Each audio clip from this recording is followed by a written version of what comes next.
Good morning, Taste Buds. Have you ever cooked Moroccan food? Have you ever even tasted Moroccan food? I'm Chef Michelle Bernstein. Today I've got Moroccan recipes that I'm sure you'll add to your recipe catalog. Join me today as we travel virtually to sample the foods of Morocco. Today on SoFlo Taste.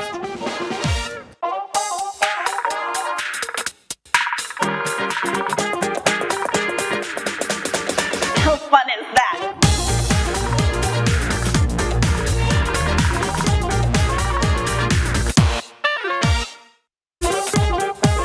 Taste Buds, welcome to SoFlo Taste here in the Goya Kitchen at JA World in Coconut Creek. I am going exotic today. Have you ever made Moroccan food? Have you ever tasted Moroccan food? Do you even know what Moroccan food is? Sorry for all those questions, but I would not be surprised if you answered no to all three. So today I thought it would be fun to give some of my favorite Moroccan dish recipes, and I hope that they could become a favorite of yours too. So let's get cooking. The first dish that I actually learned when I was working in Marrakesh is this chicken tagine. Now you can play a little bit with its flavors, but don't change the method because it's really a foolproof method. This, by the way, is a tagine dish. You see this kind of a chimney-shaped top, and then of course you have kind of like a bowl on the bottom. You usually brown things in another pan unless the tagine is made for browning. And then you pour everything in here, and usually it's something juicy, so you mainly like braise the food. And then thanks to this top so high, it kind of steams and it all becomes mysterious almost because it has so many flavors that you can't definitely recognize because they're all combined so well. So the first thing you're doing with a chicken tagine is rub really great spices into it. So this is our spice mixture. This is ground saffron. We've got ground ginger, cumin, turmeric for the obvious yellow color, and then of course paprika. These are spices you will see a lot in Moroccan cookery. So you rub the chicken really well with that as well as a little bit of salt, okay? Let it go 4 or 6, 8 hours overnight, it doesn't really matter. And then you sear it. So I've already seared the skin side in a little bit of oil. And now I'm just flipping it over. See the beautiful color. Now it's not a filter, it's actually kind of like this yellow-orange color that we have on our chicken. So once your chicken is seared, go ahead and just pull it out of the pan and set it on basically anything you have nearby. In this pan, we're not doing a thing, we're just gonna add all these julienne onions and 1 stick of cinnamon. And we're just going to let them soften. Now while they soften, I wanted to talk to you a little bit about an important part of Moroccan cooking and Middle Eastern cooking as well, and that is mezz. A lot of times when you eat foods like this, the first thing that arrives to your table are little plates of either room temperature or cold dishes like hummus and different things like that. But 2 other ones are rather simple, and these dishes only take about 10-15 minutes to make. These olives are spiced with herbs and harissa. If you don't have harissa at home, you should buy some and buy whatever you find. It's really delicious. We also made these gorgeous carrots, which I found a lot in Morocco and I fell in love with. You cook them in water, but that water has all of these beautiful spices in it. As the carrots cook in the water, they absorb all the beautiful spices and the chilies, and then you finish them again with spices. And that's what these 2 dishes are, and they're really wonderfully delicious. Once the onions soften quite a bit, and you'll probably let them go for about 10-15 minutes, we're gonna take that pan and keep that cinnamon stick in there because it's going to smell so good as everything else cooks. And go ahead and pour everything into the tagine. Okay. Right on top of those onions, we're going to place this chicken, this beautifully spiced chicken. And this is 1 whole chicken cut up. You always want to cook things on the bone when you cook it in tagine, because if not, it will overcook. Last one. Any residual juices you definitely want to pour in there. Okay, we have a lot of different flavors. We've got black olives, we've got green olives, preserved lemon. If you haven't had a preserved lemon, you should taste it before you just throw it into your recipes. It's funky funky is definitely the word. It has almost like a soapy taste to it. It's a cured lemon. It's a little weird, but it's really good, especially when you cook it into dishes. So you don't use the inside part, you only use the skin. The peel of the preserved lemon is what you use, and then you cut it really thin.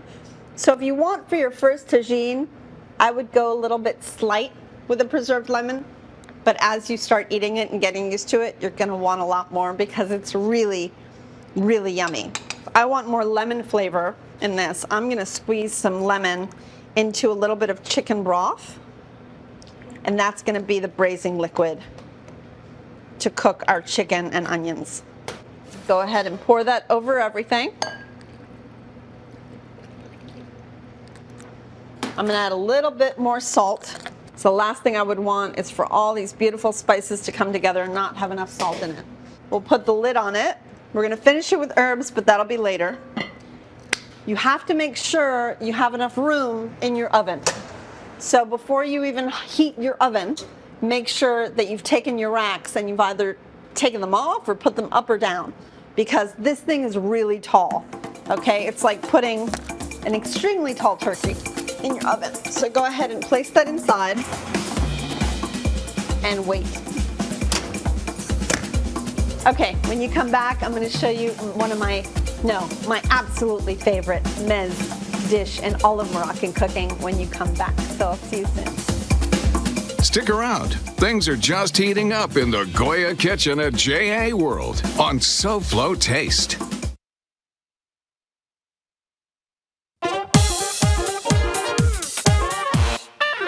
Welcome back to SoFlo Taste. All of my recipes, including these Moroccan recipes, are available on the SoFlo Show's webpage. Scan this quick response code and you'll be sent directly to the fabulous SoFlo Show's page. You'll also see this QRC on the ingredient list throughout the show. Remember, if you're looking for a specific recipe, go up to the top left-hand side. You'll see 3 little lines. Just hit those 3 little lines. It'll take you to a search engine, and you can put in any recipe that you might be looking for that you've seen before on the show. Now back to my SoFlo Taste with a taste of Morocco. All right, so I promised you a meze, my favorite meze, and that is going to be Eggplant Zaalouk. It is just so good. You peel and cut up eggplant, and it's really important, if you've never done it before, to salt and drain eggplant. Check this out. This is 1 eggplant, and this is the amount of liquid gathered after we salted this eggplant for about an hour. It's been gathering that liquid. It's crazy, right? So I'm going to set that aside. We go a step further when making eggplant zaalouk. Aside from draining, we also take it in either paper towels or a towel, and we just squeeze it until it's really dry. And that's what we're starting with today for our eggplant zaalouk. Now remember, this does have some salt. You can rinse a bit of it off, but it will always have a little bit of sodium content in this. So I wouldn't salt your zaalouk until you taste it at the end of the cooking process. So I'm going to start cooking it, and then we'll talk about what else goes into it. All right, so we're starting with a nice amount of oil. Tomatoes. Tomatoes and eggplant zaalouk are peeled tomatoes, but a really great way to achieve peeled chopped tomatoes is just by cutting large tomatoes in half and grating them on the cut side until you've gotten to the peel. It's pretty easy. And then of course we've got our spices, but let's start cooking it and then we'll talk about them. So I'm going to add the eggplant to the warm oil.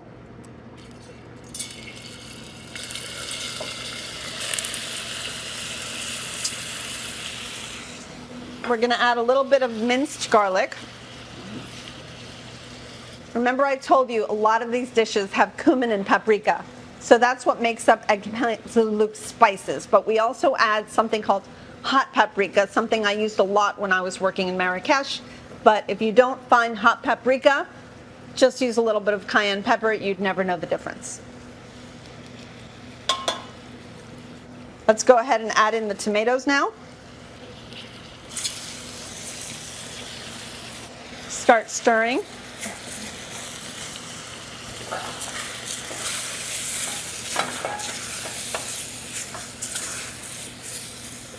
Lower that heat to about a medium-low heat. This is going to take a little while to soften, just so you know. Let's go ahead and add some water. so that it really breaks it down.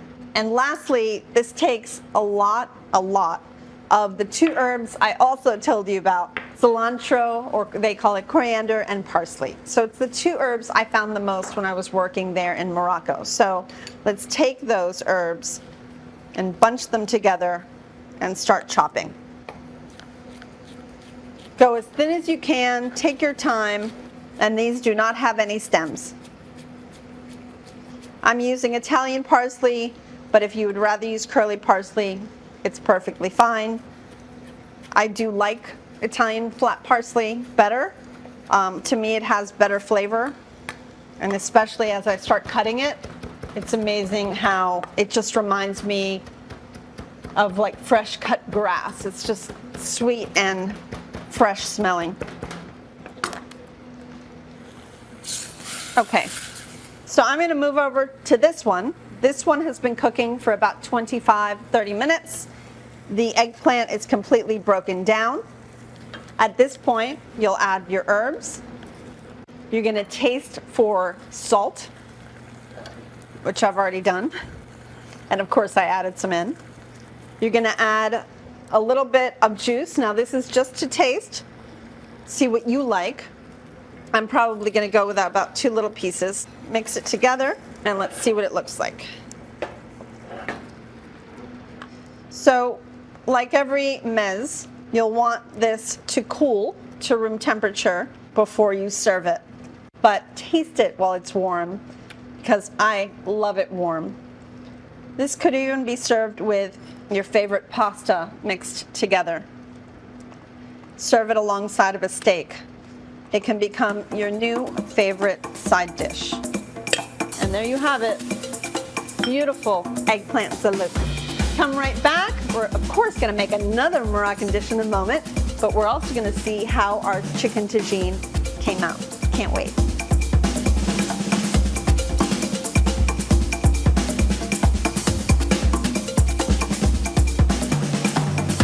Stay tuned to SoFlo Taste. We'll be right back.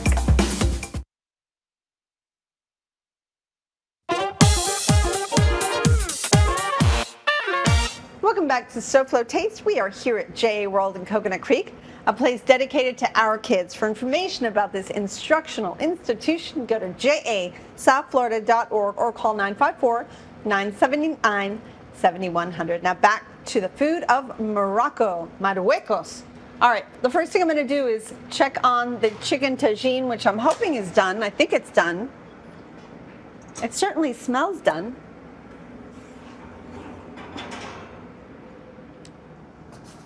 Scared and excited.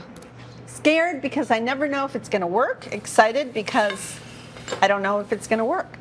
All right, so let's very carefully, because there's a lot of steam in here, take the top off.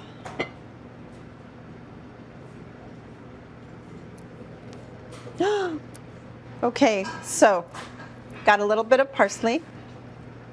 You can use cilantro and parsley for this if you want to. How pretty this is. It has a gorgeous thick broth. I think we need to taste a little bit of the broth before we jump into anything else. Oh, it's so pretty and it smells so good. And I bet that chicken is so tender. Oh, yeah, that's delicious. Oh, I'm so excited. All right, wonderful.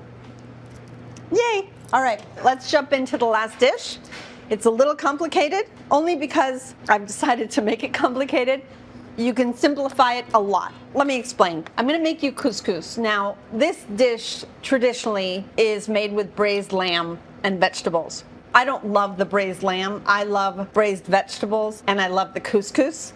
I'm going to try to actually mold it using a French charlotte mold and see if I can make it stand up and look pretty. It probably won't work, but I got to try. I've always wanted to try. So to start out, I've got some couscous here in the bowl. To it, I'm going to add ground cumin, ground coriander, and turmeric. I'm also going to add some oil, and I'm going to mix it up really well. In a pot in the back. I have a little bit of vegetable broth going, but you can use chicken broth, and I've added a little bit of the same spices into that broth. I also have a cinnamon stick in the broth because I really love adding cinnamon to my couscous. So we want to distribute the spices and the oil before we add the broth to the couscous. All right. This is well mixed together. We're going to go ahead and pour. Let me get my little towels out. Let's pour enough liquid to just barely come above the couscous. This is, like I said, the hot broth with a little bit of spices.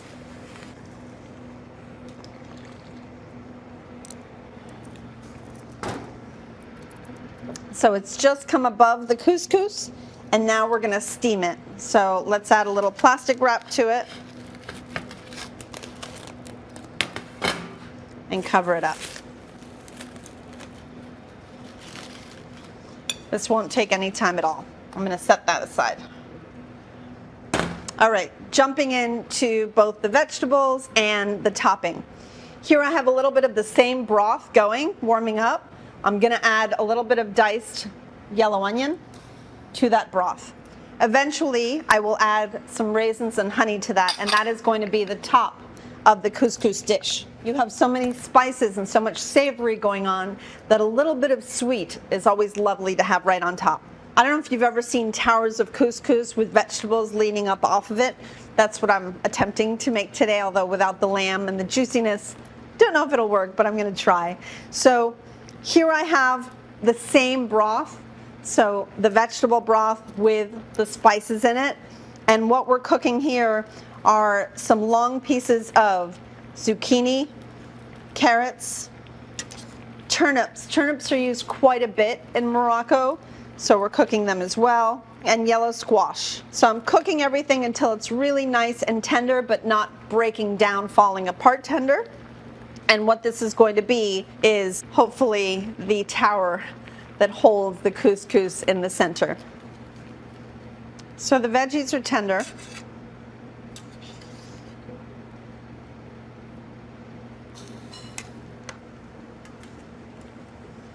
I think my favorite part of all this might be the turnip. A lot of people don't know how good turnips are. A lot of people don't use a lot of turnips. They're used a lot in South America and Middle Eastern cooking. You'll find them pickled a lot in Lebanese and Syrian cooking. All right, our onions are also soft, so I'm going to shut that off. I'll put this here. To this, I'm going to add that honey.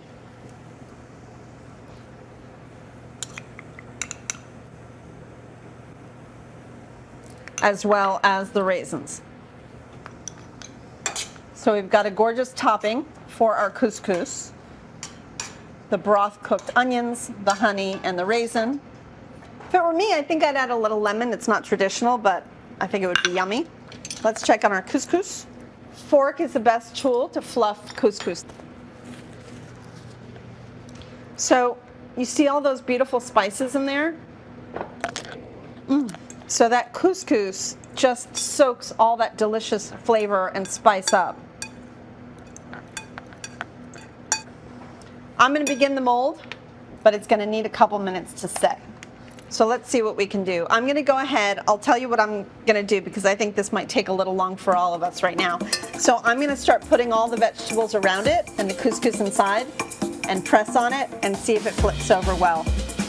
I don't know. This might be a disaster. If it is, at least we're together. Come right back and we'll see how it comes out.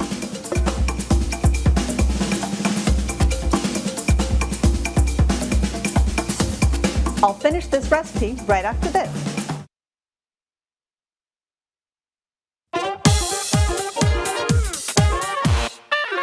Hi. Okay, so I guess you could say it worked. I'm excited. I don't want to move anything though, and I'm afraid to breathe. But look how pretty it is. You don't have to obviously do this. So just lay the couscous down, place the vegetables on top. I'm not really done. I'm placing the cooked onions and raisins right over the top. One thing I will tell you is that this is going to be absolutely delicious. If you want, throw a little bit of harissa next to it. I mean, we've done such a beautiful job, all of us today, and thank you for all your help. This is work, but it's such delicious work. So did I help you expand your foreign food palette a little bit today? Trust me, these dishes are wonderful. So good that you'll be booking a trip to Marrakesh just to try even more. Now, even though you and I get together on Saturdays, next week it will be like Taco Tuesday. So celebrate good things wrapped up in another good thing. Tacos have become a go-to for many of us. So join me next week on SoFlo Taste, and I'll show you some tacos that you may have never thought of. It's Taco Saturday next week on SoFlo Taste. Hey there, Michelle. Does this place look familiar? It's Legacy, which you trained at with me just a little while ago. In fact, much more than a while ago. But we trained together here, and we're going to do so tomorrow on SoFlo Health. We're also going to celebrate Hunger Action Month with a visit to Feeding South Florida to show you how you can help food insecure individuals. And we also have a special guest appearance from Professor Produce, who's going to tell you all about cucumbers. All that and more is tomorrow on SoFlo Health right here at 12:30 p.m. on the one and only Local 10. So Taste Buds, again, thank you so much for watching. Please be smart, be safe, and be vaccinated. And I'll see you here next week. Goodbye, good health, and very good taste.